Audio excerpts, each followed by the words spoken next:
सूचना अनुसार मनुष्य निजर देहर लालसा मेंटेइबा पाई बहुत तलस्तर को खसी जाई अति घूर्ण्य कार्य करने को पछघुंचा देउनाही। प्रत्येक मनुष्य को यह बुझा यह कि जे एही पुरुष और स्त्री मध्य जो शारीरिक संपर्क गढ़ी उठी थाए ताहा केवल किछि समय पाई सुख देई थाए सत, किंतु एही कार्य जदि निज विवाहिता स्त्री छड़ा अन्य केउ महिला सहित पुरुष बारंबार निज देहर भोक मेंटेया पाई करिथाए तेबे ताहा दुनियार बहुत बड़ पापरे गणना होइथाए। जदि निजर इंद्रिय को आयतरे रखी महिला प्रति मनरे कामना आनिब नाही तेबे ही आपणकर जीवन सार्थक होइब। एक गप माध्यम भल भाव एही कथा को बुझंतु। जने गाँव रे एक अति सुंदर महिला थिला। से तार रूप जैवन बहुत शीघ्र पुरुषों को निज प्रति आकर्षण करि पारुथुला। एहीपरि प्रतिदिन से राति रे अनेक पुरुष सहित निजर रूप जैवन को बिक्री करी बेसियावृत्ति करुथुला।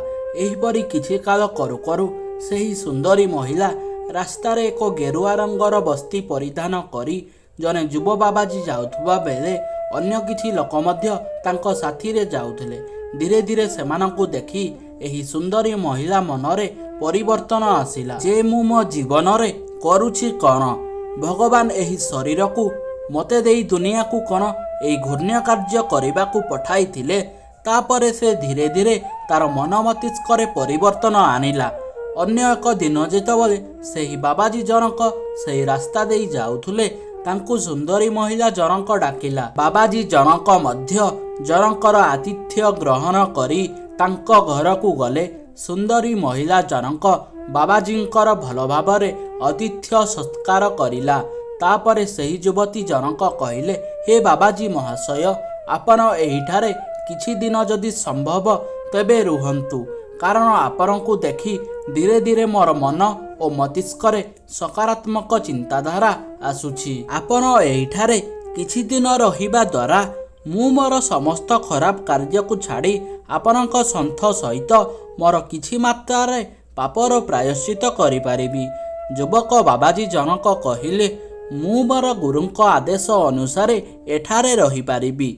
युव बाबाजी जनक निज गुरुंक आदेश पाई आसी 4 मास महिला जनक पाखरे रहिले। जेतेबेले 4 मास होइगला सेतबले अन्य बाबाजी माने भाबिले जे सुंदरी महिला पाखरे रहितिबा बाबाजी जनक आउ आश्रम को फेरिबे नाही, कारण सेही महिलांक पाखरे रही तार रूपरे आकर्षित होई सेठारे सबुदिन पाई रही जिबे।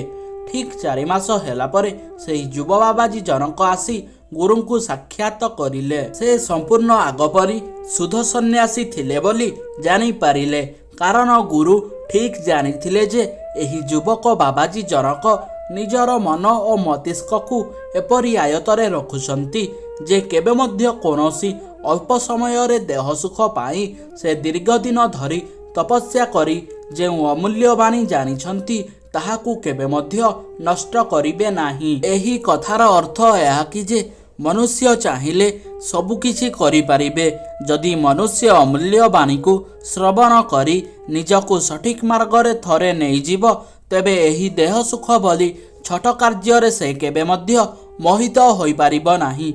जदि एही वीडियो भल लागि थाए तेबे आम चैनल को लाइक शेयर सब्सक्राइब करंतु।